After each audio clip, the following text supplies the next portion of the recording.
Hello everybody, this is Pascal from Neutrality Studies and today Bonjour à toutes et à tous. Ici Pascal Lotaz de Neutrality Studies et aujourd'hui je m'entretiens avec Nell Bonilla, écrivaine et chercheuse qui dirige la newsletter Substack Worldliness, The Threads Connecting Geopolitics. Elle a récemment écrit un article très intéressant sur la capture des élites et l'autodestruction européenne, à propos des réseaux transatlantiques qui sont, selon elle, l'une des principales raisons de ce que j'appelle la géopolitique en état de mort cérébrale actuellement pratiquée par les Européens. C'est ce dont nous voulons discuter aujourd'hui. Alors, bienvenue Nell.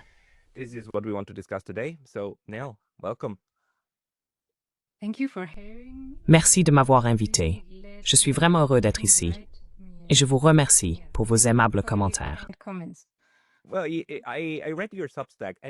Eh bien, j'ai lu votre Substack et c'est tout simplement brillant la façon dont vous l'avez présenté.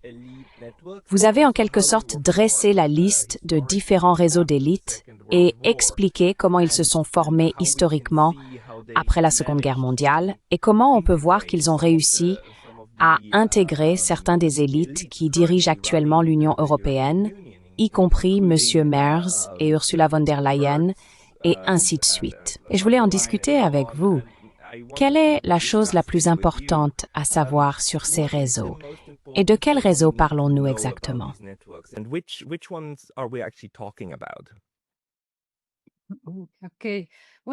D'accord. Eh bien, je dirais que la chose la plus importante à savoir sur ces réseaux, c'est que d'une part, ils ne sont pas simplement des réseaux qui existent actuellement et auxquels les politiciens actuels sont connectés, mais que ces réseaux se sont en réalité formés à partir de processus historiques dans des contextes historiques spécifiques.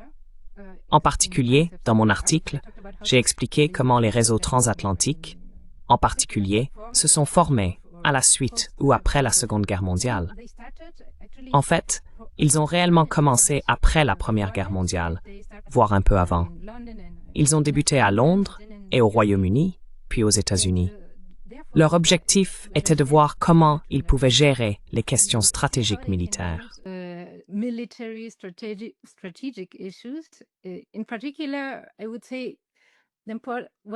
En particulier, je dirais qu'une chose importante à savoir à propos de cette évolution, c'est qu'elle concerne la manière dont les élites, en particulier, ont tenté de gérer la politique étrangère.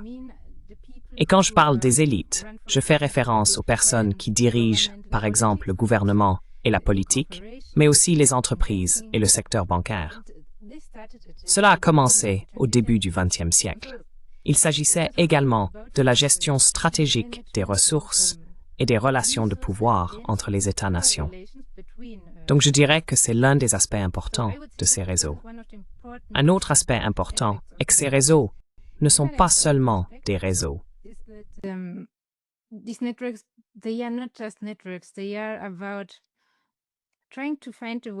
Il s'agit de trouver un moyen pour que les différentes élites de différents pays, en particulier ceux que les États-Unis cherchent à intégrer dans leur sphère d'influence, soient socialisés à la vision du monde des États-Unis et à leurs objectifs, et non à ceux de leur propre État-nation ou d'autres États-nations, par exemple en Europe, comme l'Allemagne, la France, etc.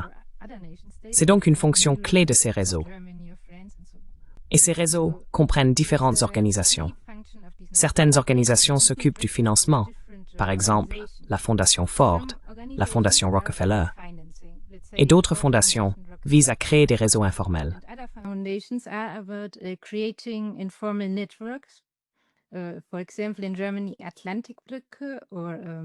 Par exemple, en Allemagne, il y a l'Atlantic Brück ou le American German Council aux États-Unis qui vise à créer des liens entre l'Allemagne et les États-Unis. D'autres initiatives consistent à organiser des réunions et des conférences annuelles censées favoriser un consensus. Et il ne s'agit pas seulement de cela, mais aussi d'identifier des personnes susceptibles de convenir à telle ou telle entreprise ou d'être orientées vers tel ou tel rôle politique. Ces réseaux remplissent donc différentes fonctions, à plusieurs niveaux. Mais avant tout, il s'agit de la socialisation des élites. afin que les objectifs des États-Unis en particulier, mais je dirais que puisque les élites d'autres pays sont socialisées au sein de ces réseaux, ces intérêts deviennent aussi les leurs, ainsi que leurs objectifs. C'est donc, à mon avis, l'aspect ou les aspects les plus importants à connaître. Et j'ai oublié la deuxième question.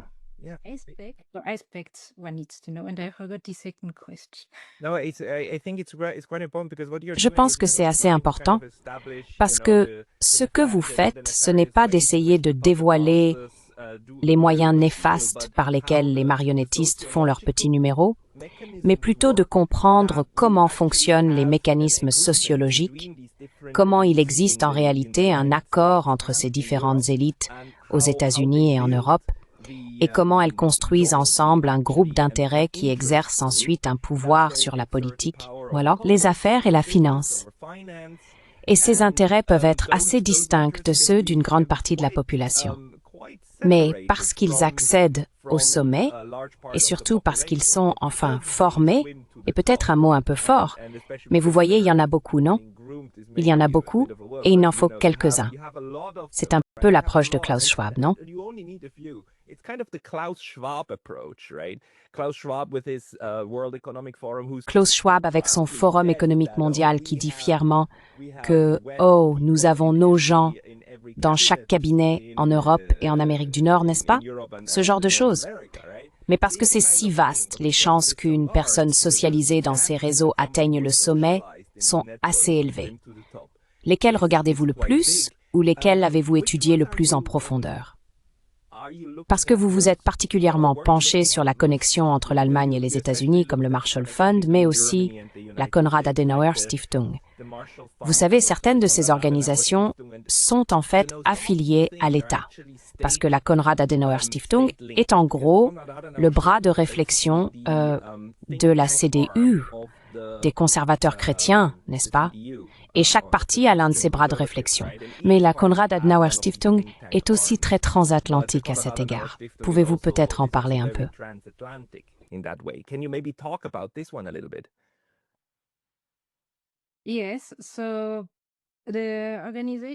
Oui. Donc, les organisations que j'ai examinées sont par exemple celles que je considérerais comme les plus importantes pour les relations entre les élites allemandes et américaines. L'une d'elles est par exemple l'Atlantic Brick, qui était censé être un réseau d'amitié, dans le sens où il s'agissait d'établir des relations entre les Américains et les Allemands après la Seconde Guerre mondiale, afin que les Allemands acceptent plus ou moins l'hégémonie américaine. D'un autre côté, il s'agissait aussi que les Américains comprennent que les Allemands avaient changé et n'étaient plus les mêmes qu'à l'époque de la Seconde Guerre mondiale. Voilà donc, ou voilà quelle est l'idée mise en avant. Mais que peut-on en dire d'autre?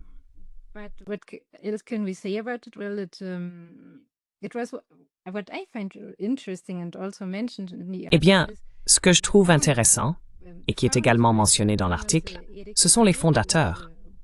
Les fondateurs, par exemple, l'un d'eux était Erich Warburg, issu d'une dynastie bancaire en Allemagne. Ensuite, il est allé aux États-Unis et a noué des liens avec d'autres banquiers là-bas. Et puis, il y avait une autre femme, Marion Denhoff. Elle était comtesse et elle avait des liens ou des réseaux avec George F. Kennan, ainsi qu'avec Foreign Affairs ou le Council on Foreign Relations aux États-Unis. Ce que je trouve intéressant, au-delà du fait que ce sont des personnes bien connectées, c'est qu'elles n'étaient pas seulement bien connectées, mais aussi des personnes qui avaient déjà un bon, rôle ou position en Allemagne pendant la Seconde Guerre mondiale ou avant, et ensuite également après.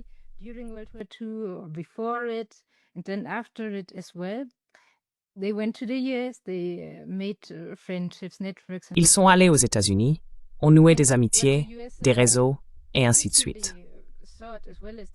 Ce que les États-Unis recherchaient particulièrement, tout comme les Allemands, qui ont établi des réseaux tels qu'Atlantic Brick, c'était de trouver des personnes qui n'avaient pas seulement l'idée, mais l'idéologie de l'anticommunisme. L'un des objectifs des États-Unis était de faire de l'Allemagne de l'Ouest un pays anticommuniste, mais aussi acceptant le leadership américain, pour ainsi dire. C'est l'un des aspects intéressants, par exemple, d'Atlantic-Brück, qui a été fondé dans les années 1950. Et que peut-on en dire d'autre? Depuis sa fondation, comment a-t-elle procédé pour atteindre ses objectifs, par exemple, en veillant à ce que l'Allemagne de l'Ouest reste anticommuniste?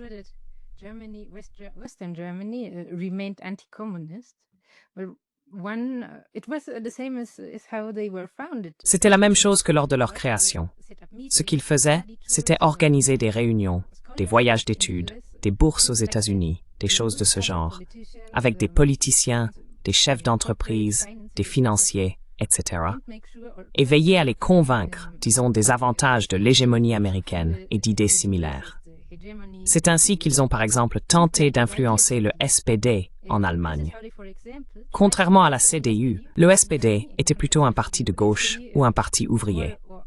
L'Atlantic-Brück, de concert avec leur organisation sœur aux États-Unis, appelée le American Council on Germany, a essayé d'influencer le SPD par l'intermédiaire de certaines personnes. Ils ont toujours cherché à trouver des personnes qui avaient déjà ces penchants.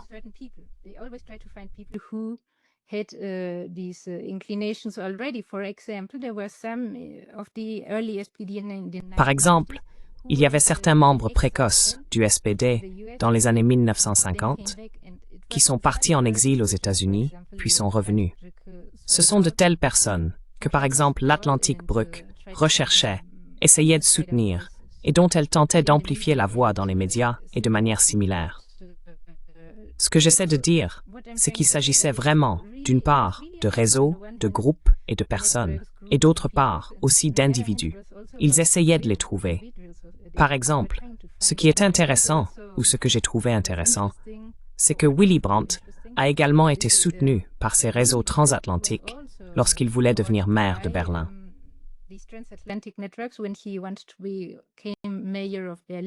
Ah, vraiment? Oui, j'ai été surpris aussi.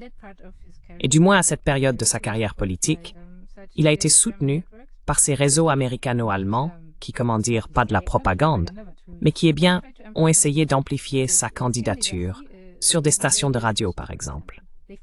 Il finançait de tels programmes. C'est autre chose lorsque, par exemple, le financement venait de la Fondation Ford ou de la Fondation Rockefeller, qui, si l'on y réfléchit, représentent des intérêts privés ou des intérêts d'entreprise, une philanthropie supposée. Mais qui sont-ils? Personne ne les a élus. Et pourtant, ils versent des fonds à de telles organisations qui ont des objectifs politiques très clairs. Donc c'est intéressant.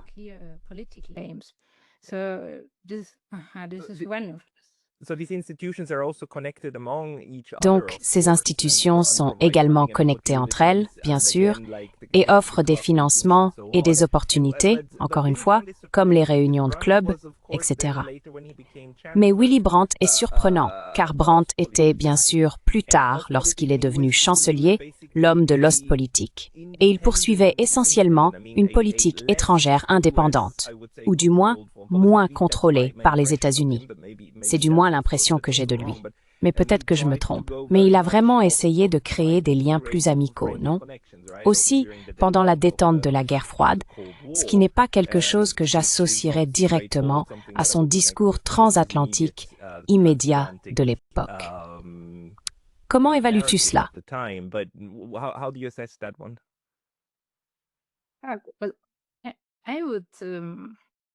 Eh bien, je dirais que le fait est que, du moins à l'époque, par exemple lors de la candidature de Willy Brandt à la mairie de Berlin, il y avait un autre candidat du SPD qui était, on pourrait dire, plus à gauche que Willy Brandt, du moins en termes de politique socio-économique. C'était aussi quelque chose que ces organisations transatlantiques ont essayé de non pas d'effacer, mais elles voulaient éviter que des partis aussi importants que le SPD ou la CDU soient influencés par des idées marxistes ou socialistes. Donc l'autre candidat était Wilhelm Ranke. Ainsi, du moins à cette étape de sa candidature à Berlin, ils ont essayé de soutenir Brandt.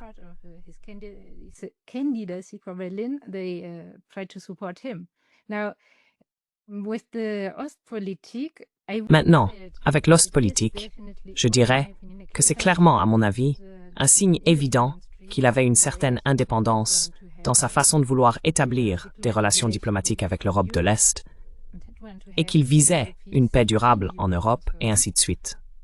Pourtant, en même temps, je pense qu'il aurait peut-être pu faire plus, mais il n'a peut-être pas pu, ou pas qu'il n'en était pas capable, mais il y avait ce lien. Et ils ont essayé à nouveau, peut-être pas directement par Willy Brandt lui-même, mais par d'autres membres du parti, d'influencer les choses pour qu'ils ne mènent pas à bien un projet de paix véritablement durable, pour ainsi dire. D'accord, il a lancé l'Ostpolitik, mais il devait aussi dire « D'accord, je veux faire partie de l'OTAN, je veux rester dans l'OTAN ».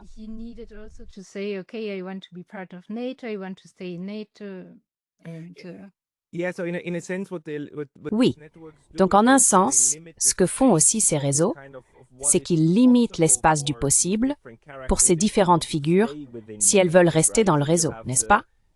Ainsi, on délimite l'espace du politiquement possible pour les différents acteurs. Tant que cet espace ne s'écarte pas trop, surtout pas vers la gauche ou le côté communiste, comme c'était le cas pendant la guerre froide, on pouvait aussi soutenir des gauchistes. Ce n'est pas une question de gauche ou de droite, c'est une question de l'idéologie centrale du mouvement politique à venir.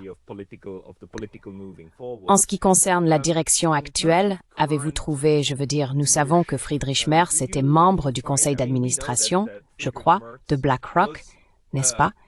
Et il était profondément lié à la sphère financière de la communauté transatlantique. Avez-vous plus d'informations à son sujet ou des informations supplémentaires sur d'autres personnes actuellement aussi du côté de la direction de l'UEMA?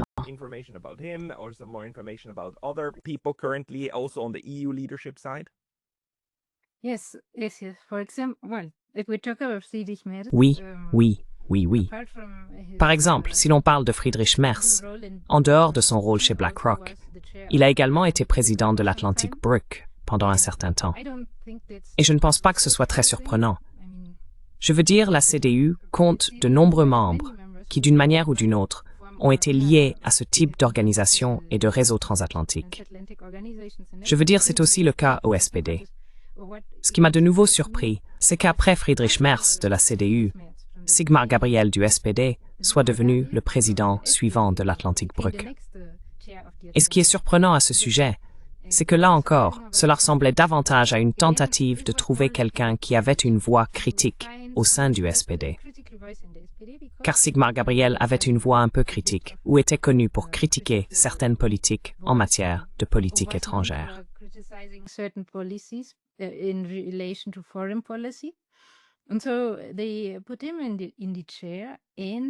Alors, ils l'ont mis à ce poste, et c'était surtout pour amener le SPD à accepter davantage l'OTAN, dans le sens où ils accepteraient aussi les 2% de dépenses pour l'armée et les infrastructures militaires, ce qui bien sûr dépasse aujourd'hui les 2%. Donc, cela a effectivement fonctionné. Et c'est un schéma récurrent.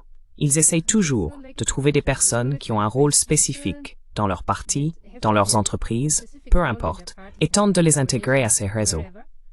Une autre personne que je pourrais mentionner, qui est actuellement coprésident du SPD, est Lars Klingbeil.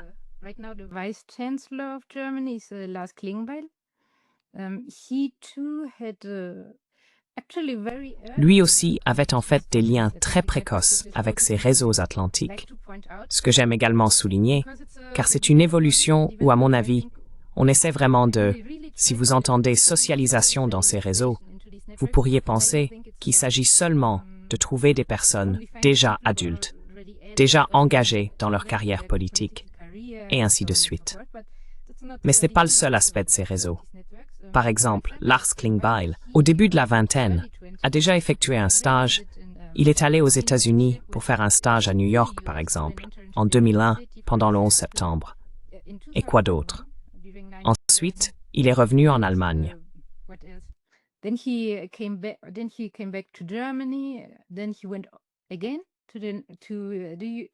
Ensuite, il est reparti aux États-Unis pour étudier la politique étrangère et faire son master sur ce sujet. Puis il est revenu et a poursuivi, on pourrait dire, sa trajectoire en s'impliquant de plus en plus dans ces réseaux, dans le sens où il était désormais un habitué des réunions de l'Atlantic Council, de l'American Council. Comment s'appelait l'autre déjà? Eh bien, Il y a par exemple une interview qu'il a donnée en 2020. C'était l'Atlantic Council, oui. Et ce que j'ai trouvé particulièrement intéressant dans cette interview, c'est qu'elle est disponible sur YouTube et porte le titre Zeitenwende pour l'Allemagne, table ronde, quelque chose comme ça.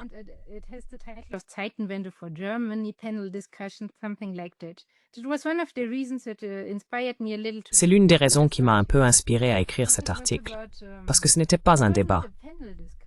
Il y avait Lars Klingbeil et deux soi-disant experts en politique étrangère des États-Unis, et ils l'ont interviewé, mais de quelle manière?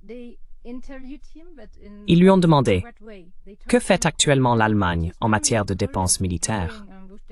Ne pensez-vous pas qu'elle devrait augmenter ses dépenses à 5%? » Et il a répondu « Ah, vous avez raison. Nous devons augmenter nos dépenses militaires. Nous sommes encore en train d'apprendre. Nous devons apprendre à mieux faire cela. » Toutes les questions et remarques lors de cette discussion étaient, à mes yeux, ou du moins j'en ai eu l'impression, comme un professeur qui parle à un élève, presque en le réprimandant.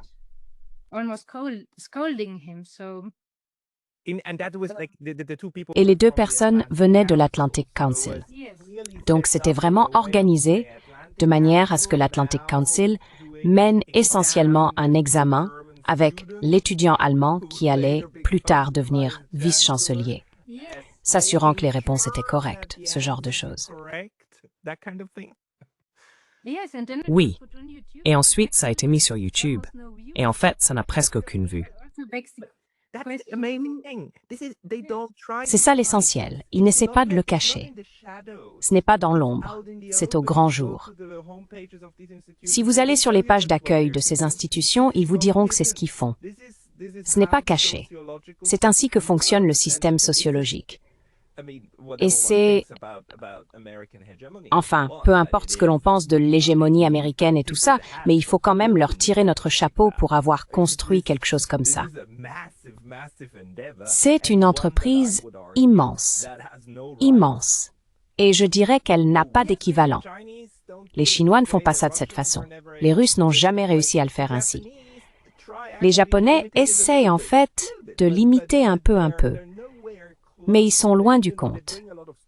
Vous savez, ils font venir beaucoup d'étudiants au Japon, j'en fais d'ailleurs partie, et puis ils vous donnent un numéro pour l'une de leurs associations, mais ensuite vous recevez un email une fois par an, et c'est à peu près tout. On est très loin de ce genre de choses. Mais cette façon dont l'enseignement fonctionne, avez-vous trouvé d'autres exemples de cela?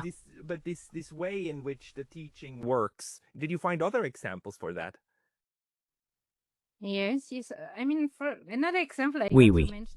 Je veux dire un autre exemple. Je l'ai également mentionné dans mon article. Bien sûr, ce ne sont pas les seuls exemples. Ce ne sont que deux exemples que j'ai choisis et sur lesquels j'ai fait un peu plus de recherche. Mais si l'on regarde différents membres du cabinet de Friedrich Merz, ainsi que de l'ancien cabinet d'Olaf Scholz, beaucoup ont ce type de lien. Mais un cas que j'ai trouvé également très intéressant, et c'est pourquoi je l'ai aussi utilisé comme exemple dans mon article, est celui de Jakob Schlott. Jakob Schlott est devenu, dans l'actuel cabinet Merz, le chef de cabinet et coordinateur du Conseil national de sécurité, qui en fait n'existait pas auparavant. Il a été créé cette année. Ce qui est intéressant chez lui, c'est que comme Lars Klingbeil, il est allé aux États-Unis pour étudier et faire des stages.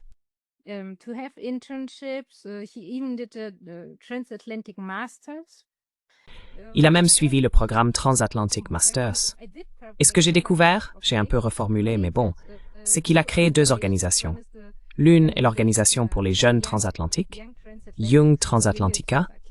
L'autre était le club américano-allemand. Et pour moi, cela montre à quel point ces jeunes s'imprègnent de ces idées, car ils commencent très tôt à s'attacher à ces concepts, à cette idéologie, pourrait-on dire, ou à l'idée, oui, d'hégémonie, et ils finissent même par la répéter eux-mêmes, essayant de la propager, pour ainsi dire. C'est donc un autre aspect que j'ai trouvé intéressant. Enfin, un autre exemple que j'avais était celui d'un PDG d'une entreprise technologique. Et pourquoi est-ce intéressant? Il s'agissait de l'entreprise technologique appelée Helsing AI, dont je pense que peu de gens ont entendu parler. Moi non plus.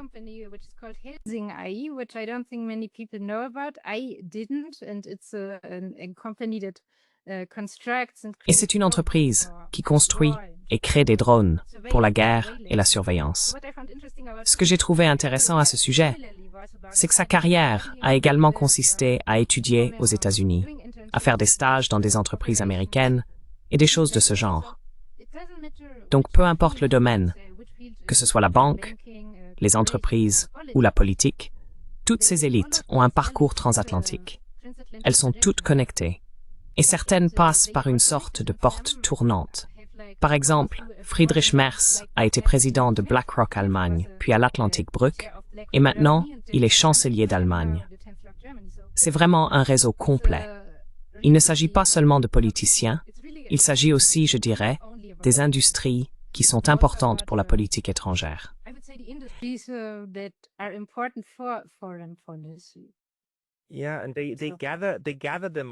Oui, et ils se réunissent aussi, ou ils se réunissent de façon sporadique, n'est-ce pas? Et c'est à ce moment-là que l'on obtient des éclairages. Donc je pense que, bien sûr, l'une des réunions transatlantiques les plus importantes est la conférence de Munich sur la sécurité, n'est-ce pas? Et aussi, dans votre article, vous avez écrit un peu sur ce rassemblement moins connu, qui est la conférence de Bilderberg, n'est-ce pas?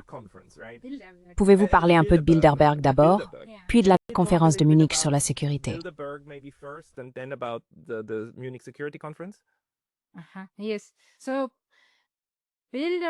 Ah oui. Donc par exemple, comme je l'ai dit plus tôt, il existe différents types d'organisations au sein de ces réseaux. L'une concerne le financement, une autre s'occupe davantage des aspects concrets, comme trouver des personnes qui font des bourses et des études, etc. Et d'autres organisations visent à créer, on pourrait dire, des espaces de rencontres informels ou plus ou moins formels. La conférence de Munich sur la sécurité en est d'ailleurs un exemple, je dirais. Et Bilderberg en est un autre. Ce qui est intéressant avec les réunions Bilderberg, c'est qu'elles ne publient pas grand-chose, voire presque rien, sur ce qui ressort de ces rencontres.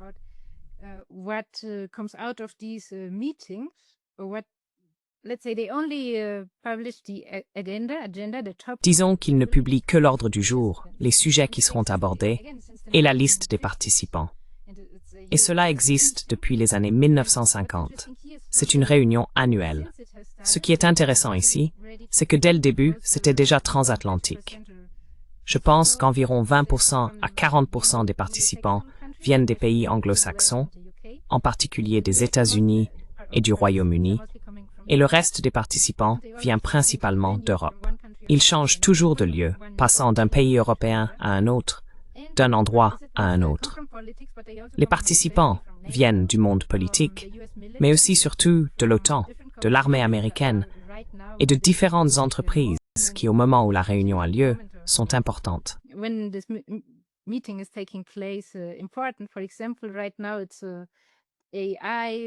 Par exemple, en ce moment, il s'agit de l'IA, des drones et des technologies de guerre. Donc cette année, il y avait beaucoup de personnes issues de ce type d'entreprise, ainsi que des gens des médias venant de différents pays d'Europe et principalement des États-Unis. Ils se réunissent et la seule chose que nous savons, c'est qu'il y a certains sujets abordés. Ce que j'ai trouvé assez intéressant, c'est que ces réunions Bilderberg visent d'une part à trouver un consensus, mais d'autre part, elles servent aussi à repérer des talents, de nouveaux talents pour de nouveaux postes, ou des personnes capables de réseauter et d'en trouver d'autres. De nombreux participants aux réunions précédentes étaient par exemple Tony Blair et Angela Merkel, mais avant qu'ils ne deviennent Premier ministre ou chancelière. Et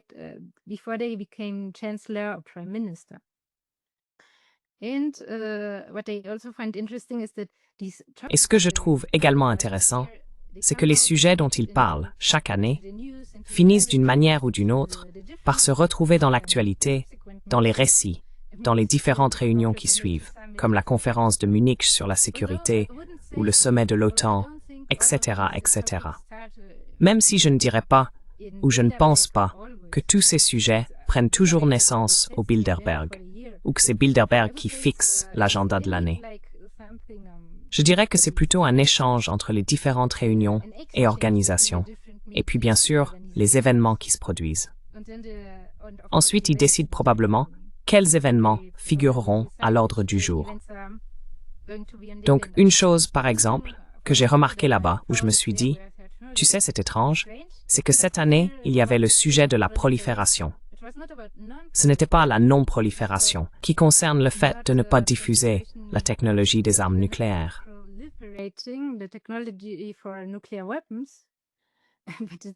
Mais c'est le sujet de la prolifération qui a été abordé, c'est-à-dire comment augmenter le nombre de bombes, de missiles, d'obus et de drones.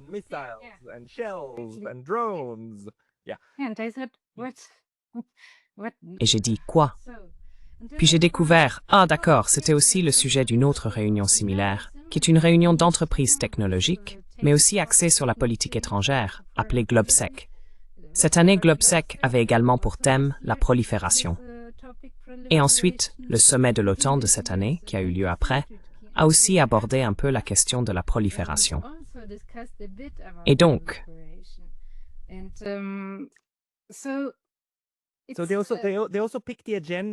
donc, ils choisissent aussi l'agenda en fonction de certaines priorités au sein de la communauté en réseau, n'est-ce pas? Et ensuite, il y a ce flux constant de discussion et une sorte de martèlement permanent sur la façon dont ces personnes pensent. Cela montre très bien comment il se fait qu'on ait, disons, environ 10% de la population en Europe qui sont complètement fous, mais ils ne le sont pas simplement parce qu'ils écoutent les médias. Ils s'écoutent entre eux et les médias font partie d'eux, puis ils transmettent cela vers le bas.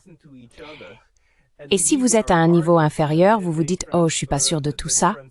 Mais au niveau supérieur, chez les 10%, ils en sont absolument certains parce que c'est ce qu'ils entendent, n'est-ce pas? C'est ce qu'ils entendent les uns des autres.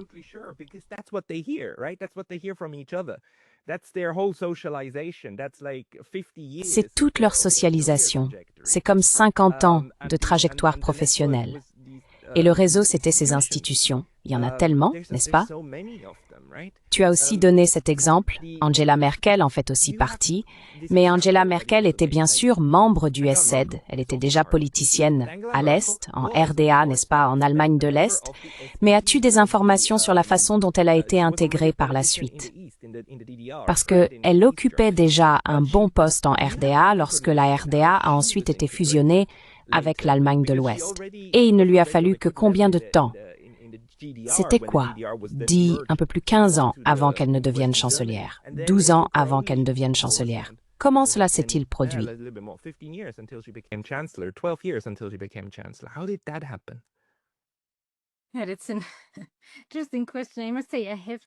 Oui, c'est une question intéressante. Je dois dire que je ne me suis pas beaucoup plus renseigné sur elle, mais je dirais, ou je suppose que, puisqu'elle a rejoint la CDU après la chute du mur de Berlin et la réunification de l'Allemagne, et puisqu'elle avait déjà, enfin c'est aussi intéressant, ce passé de fille de pasteur évangélique, n'est-ce pas? Son père était une personne religieuse, ordonnée, et je crois qu'il avait aussi la possibilité de voyager en Allemagne de l'Ouest, mais ne me citez pas là-dessus. Mais son père est une personne religieuse, ordonnée.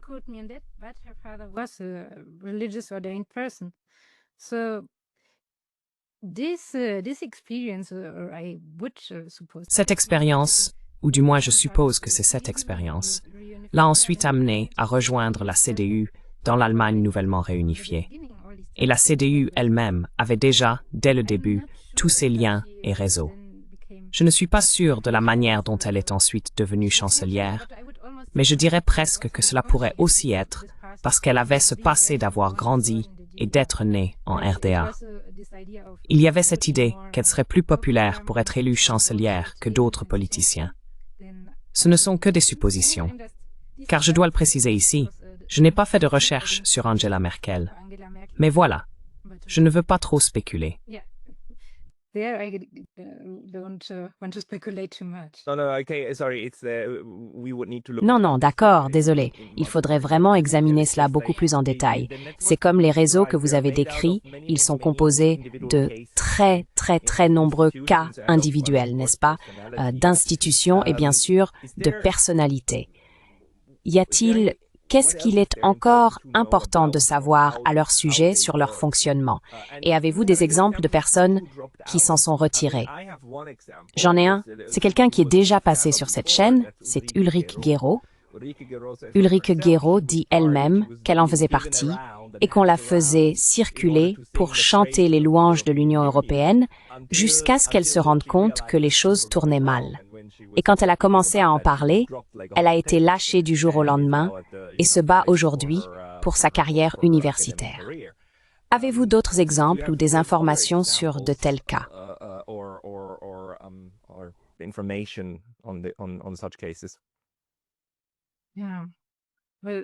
Oui. Eh bien, Ephizel, qui s'est retirée. Je veux dire, à part Ulrike Guérot, j'y avais pas pensé, mais c'est vrai, elle s'est retirée. Mais par exemple, un cas récent, je veux dire, dans mon article, j'ai aussi parlé un peu de Willy Brandt et d'Olof Palme. Olof Palme? Oui, mais ils ne faisaient en réalité pas partie de ces réseaux. Olof Palme, par exemple, a étudié aux États-Unis, mais il y a étudié avant qu'il n'y ait cette recherche marquée ou intensive de connexions et de personnes à influencer. Enfin, à influencer, à éduquer, à socialiser, à intégrer. Donc, quelqu'un qui s'est retiré, je dois dire que non, je ne peux vraiment penser à personne. Des exceptions, d'accord, il y en avait. Mais encore une fois, dans mon exemple, il s'agissait d'exceptions, parce qu'ils n'étaient pas si proches, oui, si proches géographiquement de l'espace des alliances transatlantiques, ou même à l'intérieur de son territoire, et avaient d'autres expériences. Mais de nos jours, par exemple, je trouve cela intéressant. D'accord, Ulrike Guérot s'est retirée parce qu'elle a été ostracisée. Donc peut-être Gerhard Schröder. Mais je ne suis en fait pas sûr à quel point il était intégré dans ces réseaux. Gerhard Schröder a aussi été chancelier d'Allemagne.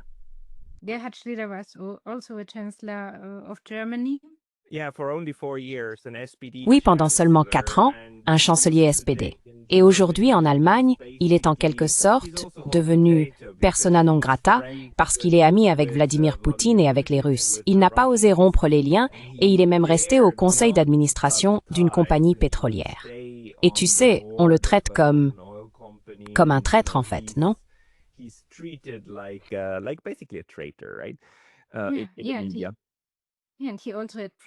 Oui, et il avait aussi proposé des discussions avec la Russie. Et tout cela ne s'est pas bien passé. Mais je veux dire, Gerhard Schröder, par exemple, je dirais qu'il serait probablement plutôt quelqu'un qui a aussi décroché en quelque sorte. D'accord. Mais d'un autre côté, je dirais aussi qu'il y a des personnes qui ne sont pas intégrées à ces réseaux, mais qui sont quand même en politique, certains membres de partis d'opposition qui ne faisaient pas partie de cela et ne voulaient pas en faire partie, mais qui n'ont pas non plus de poste de direction. Mais non, je n'ai pas de décrocheur, à part Gerhard Schröder.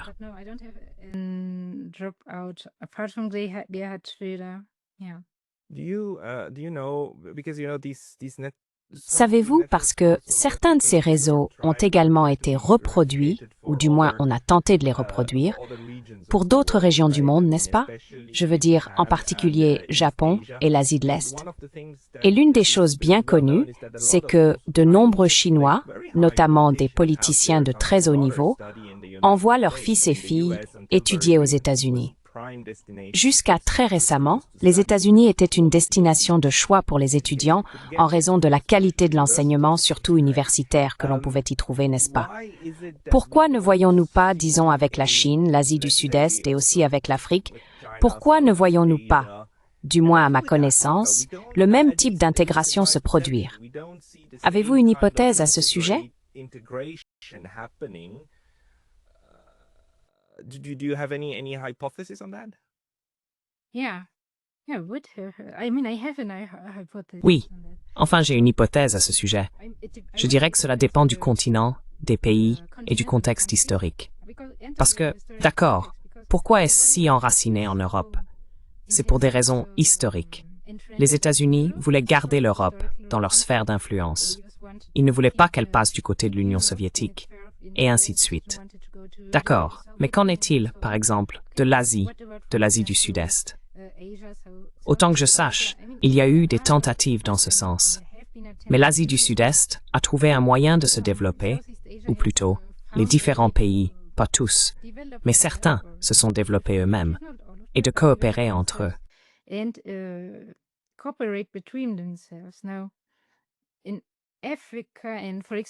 Maintenant, en Afrique, et par exemple, aussi en Amérique latine, ou disons plutôt l'Amérique latine, car je connais un peu mieux cette région, c'était davantage les États-Unis qui disaient « c'est aussi notre sphère d'influence ». Ils ont également essayé d'avoir immédiatement sur place des personnes capables d'influencer les élites dans les différents pays d'Amérique latine. Mais dans certains pays, dans certaines régions, ils ont en fait commencé, on pourrait dire, par la force, par la domination, et non en essayant d'établir une hégémonie. Par exemple, en imposant ou en soutenant des dictatures militaires en Amérique latine. Donc c'était par la force.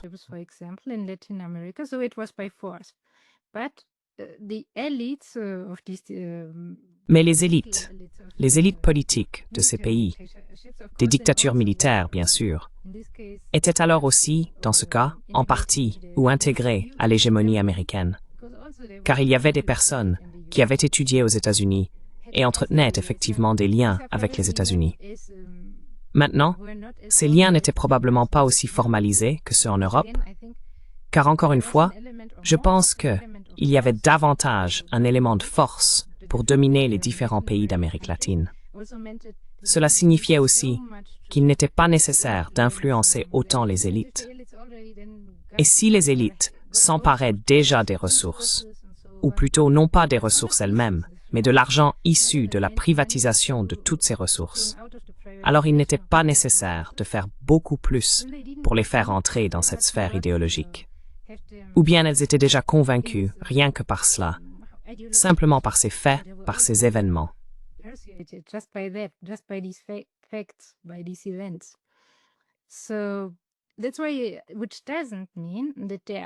C'est pourquoi, ce qui ne veut pas dire qu'il n'existe pas du tout ce type de réseau dans d'autres pays. Par exemple, en Amérique latine, ils existent, et il y a des financements venant des États-Unis vers d'autres pays. Mais encore une fois, cela ne porte pas ce nom officiel, du type « nous sommes une organisation américaine transcontinentale », par exemple. Là-bas, c'est plutôt d'accord, c'est l'USAID ou le NED, et ils financent différentes organisations dans les divers pays d'Amérique latine. Je ne sais pas si cela pourrait être similaire en Afrique. Là, je ne sais pas. Je peux imaginer que ce soit le cas. C'est mon hypothèse pour expliquer pourquoi ce n'est pas aussi enraciné, pas aussi officiel et institutionnalisé.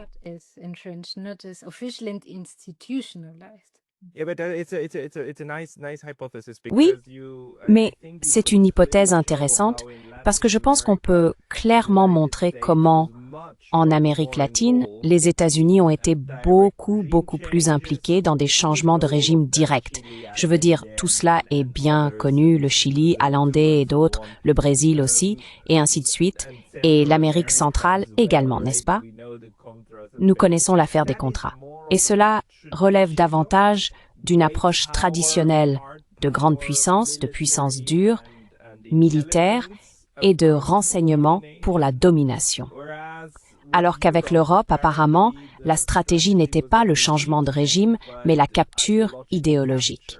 Et cette capture idéologique, quand elle fonctionne, il n'est pas nécessaire de procéder à un changement de régime, il n'est pas nécessaire d'aller plus loin. C'est en quelque sorte le scénario idéal.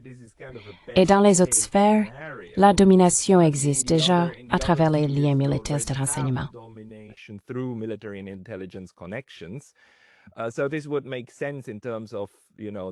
Cela a donc du sens en termes de différentes stratégies et des différents outils politiques disponibles pour exercer une domination. Ainsi, les Européens, d'une certaine manière, sont dominés et néocolonisés dans leur façon de penser. Et donc, comme vous le soulignez dans votre article, comment expliquer que les Allemands ignorent simplement Nord Stream et soient même prêts à promettre 5%? Et vous savez, des choses qui, de toute évidence, vont clairement leur nuire. Mais cela s'inscrit dans l'intérêt et la communauté épistémique des groupes qui défendent ces approches. Ce n'est donc pas du tout irrationnel pour l'individu. Ce n'est simplement pas dans le sens traditionnel de l'intérêt national, tel que nous définirions l'intérêt pour la grande majorité de la population.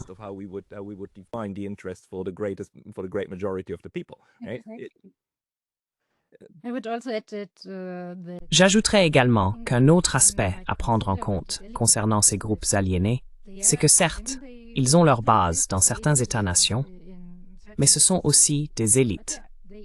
Ces personnes sont souvent transnationales, ce qui signifie qu'elles vivent et voyagent fréquemment entre différents endroits. Et je dirais que cela peut aussi. Et ils ont également des histoires différentes. Je pense que tout cela influence, d'une certaine manière, leur allégeance. Par exemple, aux objectifs des États-Unis, plutôt qu'à ceux de leurs concitoyens.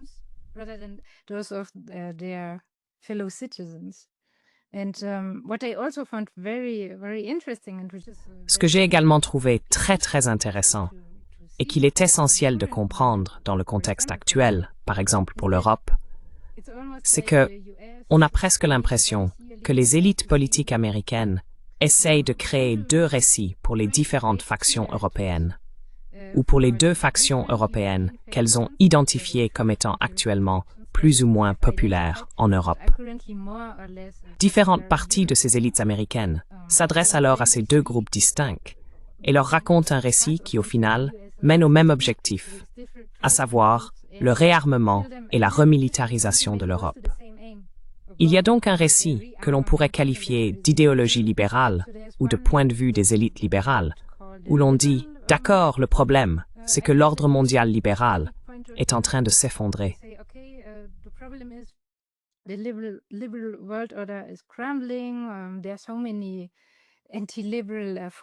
Il y a actuellement tellement de forces antilibérales. D'un côté, il y a Trump, de l'autre, Poutine. Cela signifie qu'il faut se réarmer, se remilitariser, c'est ce qu'on dit aux Européens ou aux élites européennes. Et puis il y a l'autre faction, plus conservatrice, ultra-conservatrice. Ils disent « Oh, eh bien, il faut restaurer nos valeurs et notre morale, et tout cela. » Et l'une des choses à faire alors, c'est de se remilitariser, de se réarmer, d'être prêt à toute menace et de montrer sa force dans tout cela, ce qui correspond davantage au discours de Trump. C'est donc une chose que j'ai remarquée récemment. Ainsi, même s'ils convergent tous, pourrait-on dire, vers les mêmes objectifs politiques, il existe encore différentes idéologies derrière chacun d'eux et au sein de toutes ces élites.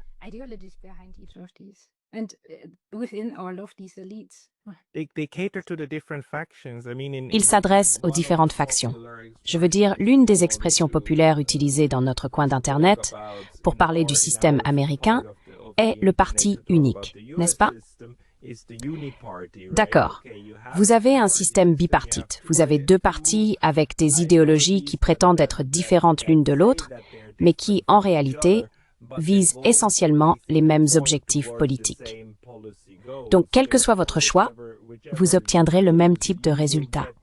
Et ce résultat est militariste, il est interventionniste. C'est un résultat qui domine à l'étranger, n'est-ce pas? Simplement à travers deux récits différents.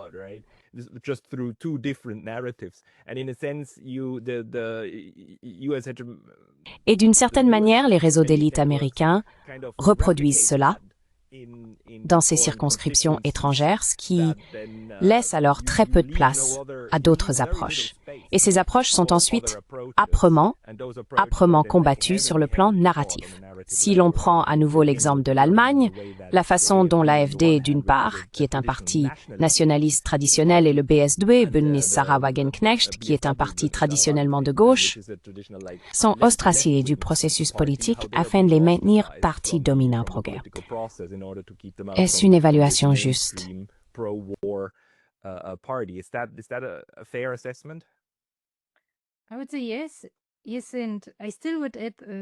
Je dirais oui. Oui, et j'ajouterais même un petit quelque chose à cela. Je dirais oui, absolument. Mais en même temps, par exemple, l'AfD, à mon avis, et c'est un exemple qui date de, quand était-ce l'année dernière ou peut-être le début de cette année, Elon Musk a ouvertement soutenu l'AfD, et je pense même J.D. Vance, etc. Le fait est que, au sein de l'AfD, ils essayent de soutenir le récit autour de la militarisation. Oui, il y a eu quelques voix, quelques politiciens, qui ont dit « Non, nous devrions vraiment coopérer avec la Russie, etc. » Mais, en réalité, en ce moment, ils essaient de mettre en avant les voix qui portent l'autre discours, celui de la remilitarisation, de l'entrée en guerre et que la Russie est l'ennemi, et tout cela. Donc cet effort pour saper les alternatives et soutenir ceux qui peuvent faire avancer leurs objectifs politiques ou leurs objectifs d'hégémonie américaine est toujours en cours. Je dirais oui.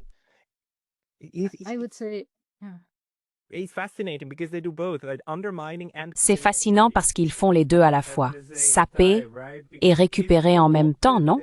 Parce que s'ils sont récupérés, alors ça n'a plus d'importance. Je veux dire, on irait même jusqu'à les promouvoir pour qu'ils accèdent au pouvoir. Cela montre bien, comme récemment, encore une fois, on a eu cet exemple où l'AfD, à propos de la guerre contre l'Iran, a en fait déclaré « Non, nous ne devrions pas faire ça, il ne devrait pas y avoir de guerre ».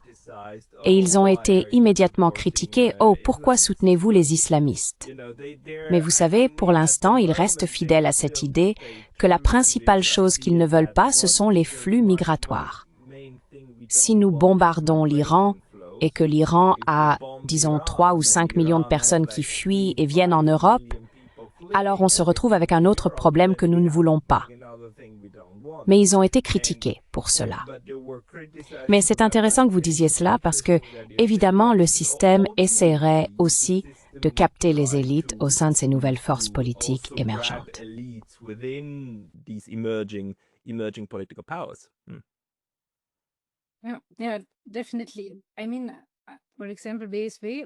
Oui, tout à fait. Par exemple, BSW, je suis presque sûr qu'ils essaieront de le faire d'une manière ou d'une autre.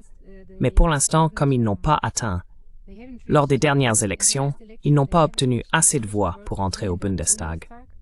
Je pense qu'ils sont maintenant perçus comme moins menaçants qu'avant. Donc c'est aussi un point. Mais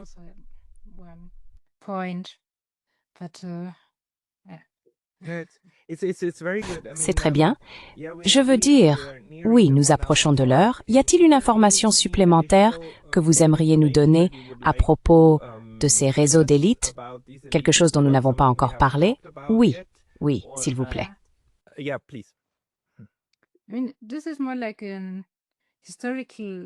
je veux dire, c'est plutôt une vieille anecdote historique à propos de ces réseaux. Mais encore une fois, je trouve que cela en dit long sur ce que ces élites sont prêtes à soutenir. Dans les années 1950, l'Allemagne a également créé ses propres think tanks, par exemple le SWLUP et le DGAP. Et le SWLUP a en fait été fondé par un homme qui faisait partie, on pourrait dire, des services secrets nazis pendant la Seconde Guerre mondiale. Ensuite, après la guerre, il est parti étudier ou a fait un voyage d'études aux États-Unis. Et c'est là qu'il a découvert les think tanks. Il est revenu et a été l'un des fondateurs de ce think tank allemand, qui est encore aujourd'hui l'un des plus importants en matière de politique étrangère. Pourquoi est-ce que je trouve cela si important?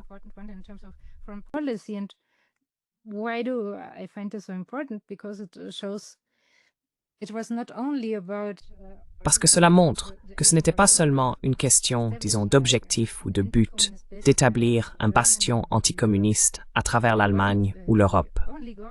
Ce n'était pas le seul objectif. C'était un objectif très important.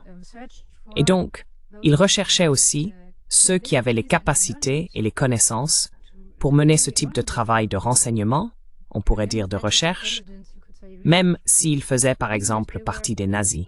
Mais je veux dire, c'est assez similaire à la façon dont les États-Unis soutiennent aujourd'hui différentes factions dans ces guerres par procuration, qui sont aussi très très radicales et pas du tout libérales. Mais c'est un point. Même dans ces réseaux, de telles personnes pouvaient être soutenues et intégrées. Oui.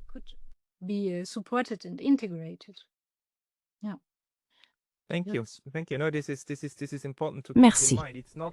C'est important à garder à l'esprit. Ce n'est pas un jeu à sens unique, c'est un jeu à plusieurs niveaux. Et il fonctionne grâce à l'intégration de différents types d'acteurs de la société. Donc, en réalité, le changement de régime n'est qu'un aspect, mais les think tanks et les réseaux d'élite en sont un autre bras du fonctionnement du système. Nel Bonilla, si les gens veulent lire davantage de vos travaux, où devraient-ils aller? J'imagine sur votre Substack, ou avez-vous d'autres endroits où vous publiez?